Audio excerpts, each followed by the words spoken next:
line by line, just for this purpose. Okay. So today topic is communication, process of communication. Now we have to start. Though the word communication may be used as a very simple process that happens just like it requires various skills to do it successfully and effectively.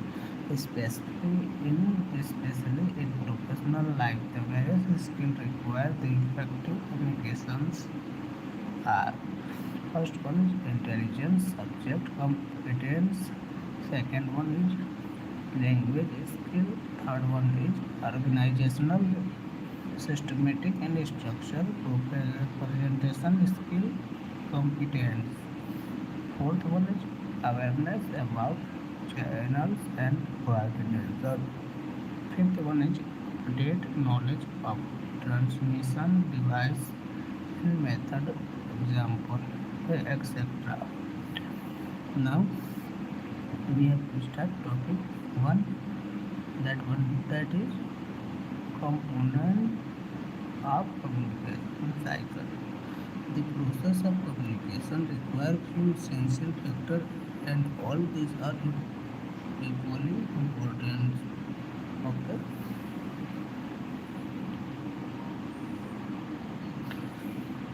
Now, communication is a continuous process which mainly involves three elements: by the sender, message, and receiver. The elements involved in the communication process are explained below in detail. First one is sender. The sender or communicator generates the message and convey it to the receiver. Is the source of is the source He is the source and the one who starts the communication. Message: it is the idea, information, view, fact, feeling, etc. that is generated by sender and is then intended to be communicated further. Encoding: the message generated by the sender is encoded symbolically, such as in the form of words, picture, gesture, etc. before it is being conveyed. Fourth one is transmission. It is the matter in which the encoded message is transmitted.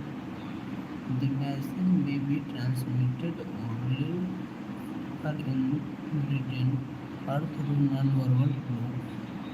Media: the medium of communication include telephone, internet, post, fax, email, etc.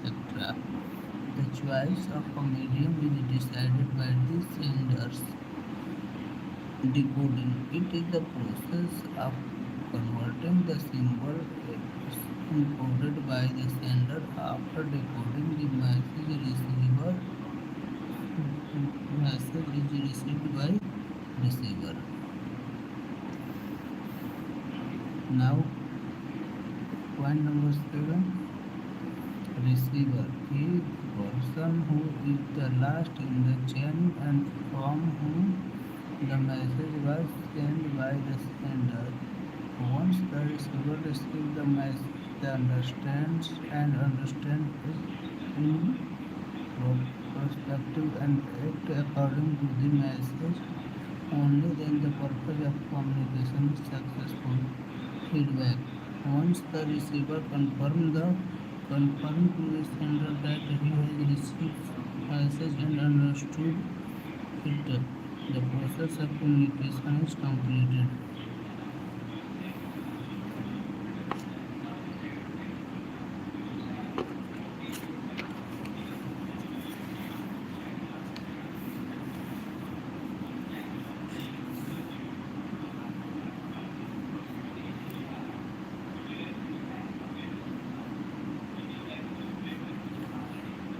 Number noise.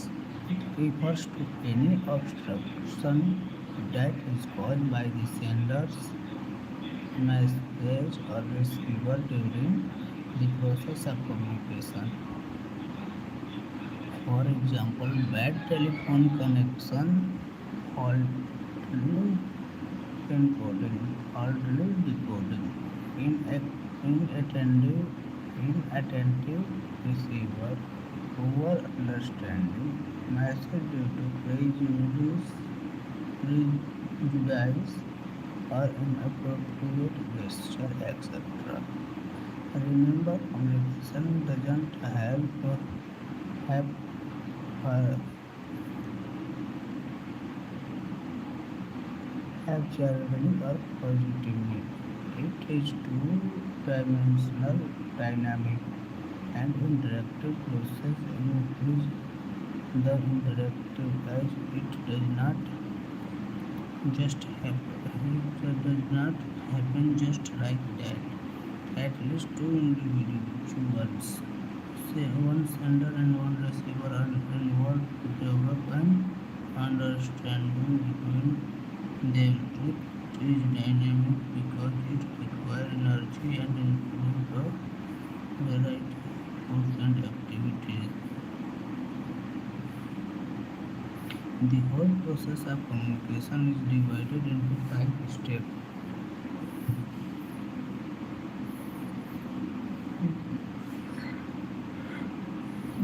In the process of communication, the sender form an idea or select a message which is to be transmitted. The basic requirements of this step is the subject competence, knowledge, experience, and thinking ability of the senders. Lack of subject competence to poor might lead to poor ideation and result in ineffective communication. This can stop the process at the very beginning, as an encoding depends on correct idea formation.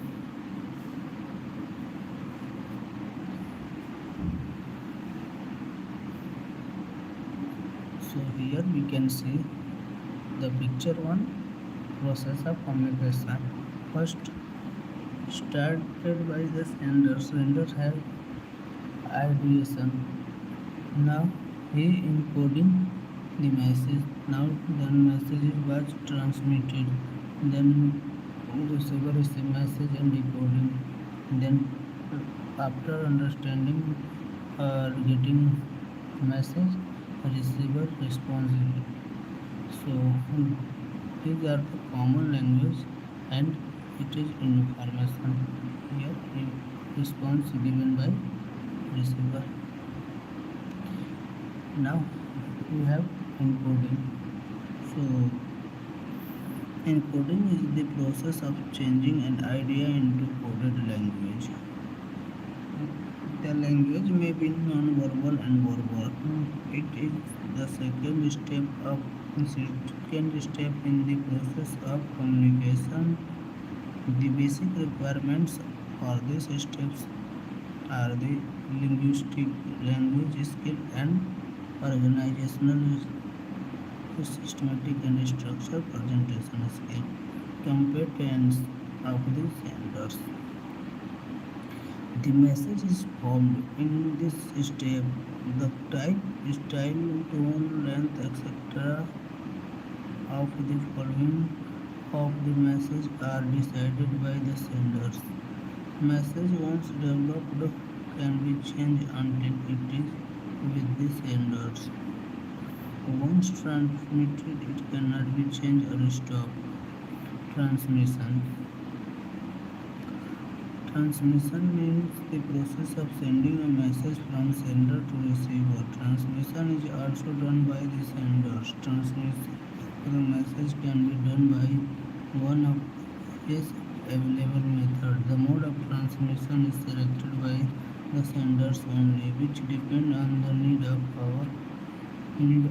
the hour. The sender should be operated as far as knowledge of available channels is concerned.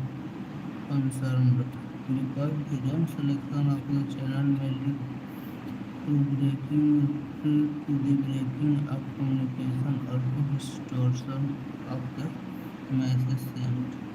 Here, some type of message transfer.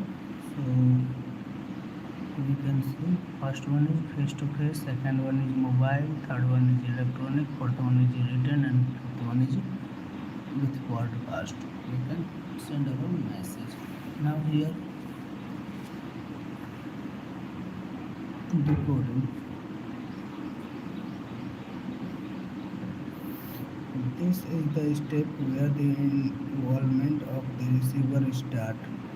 Decoding is the process of analyzing and understanding the received message. This should be noted that for effective communication is smaller medium.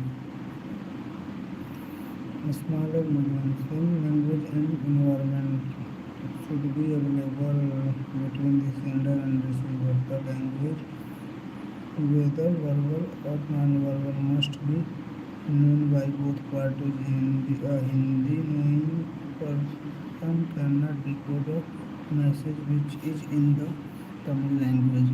Messages are decoded and meanings are found between the words. If decoding is perfect, it means communication will be perfect because the feedback depends on the understanding of the message by the receiver.